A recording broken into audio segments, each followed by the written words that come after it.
Hey everyone, Isaac Mango Tano here, the internet's busiest visual producer, coming at you with Casey Neistat's monthly course. Casey Neistat, entrepreneur, vlogger extraordinaire, and Forrest Gump 2.0 at this point with all those miles that he has under his belt.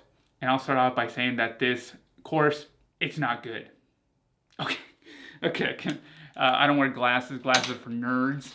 So, yeah, this Casey Neistat course, I'm very disappointed in it overall. I'll be honest with you guys too. I was so bored with the content, the assignments. I try to be as optimistic as possible from the beginning to about 3/4, but the course was not satisfying for the steep price that this platform promotes. I'll be giving you the good, the bad, play some devil's advocate, talk about scalability as an issue. Let's get started with the good. And the good is, well, if you're a Casey Neistat fan and you've been missing his vlogs, this was an excellent course to get about the year that Casey was not vlogging. Maybe he had a few videos, but it's an excellent way to get into his thought process and what he does. Some of the highlights of this course was him just purely editing. When he was editing, he was in his flow state. He was there in the moment, describing what he was doing, and it was really eye-opening. Those were probably some of my favorite videos, and I would have, paid a good amount of money to see him and his friend Max just edit. Like if they held a Twitch stream for maybe 2.5 hours, I would have tipped a good amount of money, because that is where all the juice lies, where all the honey is at. Number 2 is the high quality that comes from monthly. I am blown away by it. There was a crew behind this, individuals that had their own separate parts but added up to a great thing. There was no shake. It's New York City, so I'm amazed at how crispy and high quality it all sounded. So shout out to the team that did that. Number 3, like I mentioned before, is the editing. Wow, I was just so blown away by Casey's editing, the way that he's able to recuperate and recalibrate from a bad shoot. There was a point in the series where he messed up his audio. I was like, what do you mean you messed up the audio? You've been doing this for years. But it really shows that even the best can make mistakes. And I love seeing Casey adapt to the situation and make an excellent video. There were a lot of gems in there if you were even advanced, but that doesn't justify the price that this is being held up to. And the last good part about this course is this excellent video that another classmate made. I'll link it down below, but here it is. I'm not gonna spoil it. It was well-crafted storytelling at its peak, using the minimum amount of resources like our phones, stock footage, and just the things that we have around us. So check that out. It's time for the bad. If you've ever taken a class, whether it be in person at a community college or online, then you're usually given a packet in your syllabus that points you to specific resources.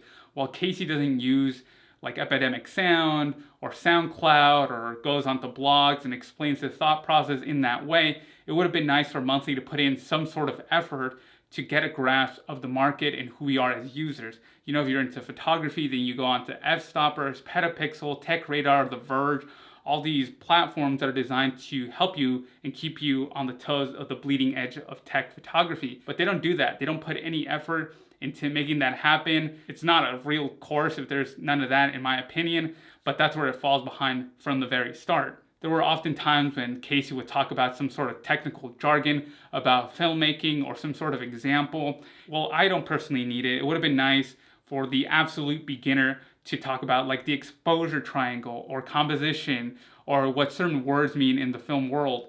While it's easy to Google, it should already be there in the first place, and just graphics would add to the overall flow and storytelling. The purpose of any website at this point is to keep the user as engaged on the platform as much as possible. But Monthly doesn't really seem to understand that.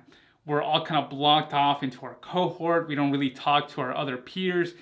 And it would have been nice to meet other people that aren't in the same cohort, right? Maybe like a huge forum for everybody to post and talk about stuff. Although I wanted a small group, now I noticed that it would have been nice to just meet everyone. Like you have one bubble that says your cohort, and then there's another bubble that says meet everybody else. I'll keep on talking about groups because in the end, this is who you're going to be sharing the experience with, and one that just seems to be a huge stone in the way of making this platform and this course really great. Monthly needs to find a way to make sure that we are all on the same standard time or close enough that we can have an actual conversation. I know that some of my classmates were in like Russia and the UK, so there was never a time when we were just having like an actual back and forth. It was like, I'm sleeping and they're awake and they're commenting, and then when I wake up, they're asleep, so I don't want to comment back because it's kind of rude to wake someone up in the middle of the night for a comment on my video, right? There was no way to divide ourselves into what interests us as individuals. We're all YouTubers, right? But what kind of YouTuber are you? Are you a tech YouTuber? Do you like to make short films? Are you a makeup artist? Are you an engineer? Do you like to fly planes, talk about crypto? What is it that really matters to the individual and the group? It just seemed like very clear to separate it in that way. Is it possible to make everybody happy with every single group? Statistically speaking, no, but you should attempt to get as high of a number as humanly possible. If you're in community college or you're a first and second year student and you're ready to take off your training wheels and really dive into the world of YouTube, learning from one of the best, then this is an excellent course. However, if you are a full-time employee and you're also a side hustler YouTuber, then this is a side quest that might not give you a whole bunch of EXP. What this class isn't is a true filmmaking course. If you want to make like huge budget, over the top, Martin Scorsese, Quentin Tarantino movies where there's a script and a whole pipeline of producers, screenwriters, cameramen, audio people, like this is not what it is, right? Like Casey does not do that. He's done that in the past, but don't expect that from this course. It is something very, very different, designed for the 21st century and what we call the content creator economy. I've given you the good and the bad. Now it's time for devil's advocate. In any people-based service like education or healthcare, there's a problem of scalability. Think about your doctor. Your doctor has a set amount of time for them to see you, right? And if that doctor, if we max out his 24 hours where he sees one patient every 10 minutes for an entire 24 hours, how many people can he realistically see? It's this amount. That's if the doctor does not stop. If he's some sort of human that can go forever and forever and forever. In education, it's sort of the same thing. You can only teach so many people, and teaching is a skill within itself, right? It takes a certain amount of patience, a way to communicate. A lot of these courses, and I mean maybe like 85% of them, have to tailor to the very beginner. The Casey course runs into that problem where a majority of all this is very beginner stuff. There's no interconnected story.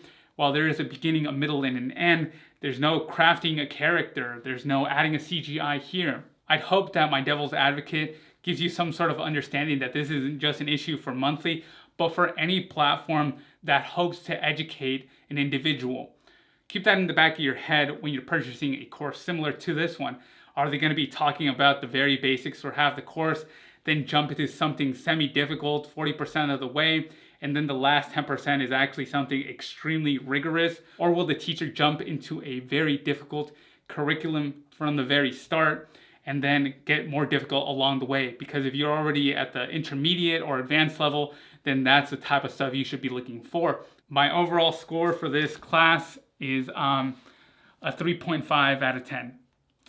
It's really hard to say that. This course and the platform overall suffer from just a lot of very basic, easy to implement community tactics, right?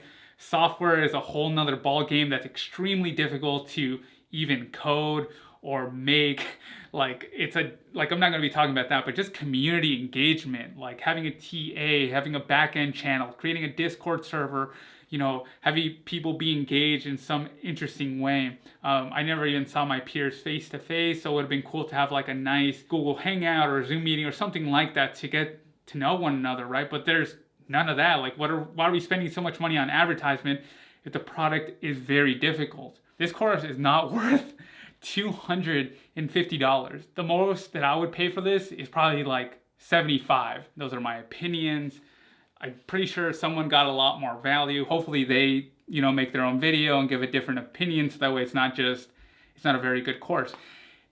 The 3 was for Casey, but I think that the 0.5 was just for that one really excellent video that I found. Like, it was really, really great, and it just shows that there's a lot of hidden gem content creators out there that just are waiting to, you know, be the next generation. So with that in mind, let me know your thoughts and opinions down below in the comment section as always. And hit me up on Twitter. Hopefully I put it in the right place this time. At the end of the day, thank you so much for your time and your attention. My name is Oscar Hongos, and I'll catch you in the next one.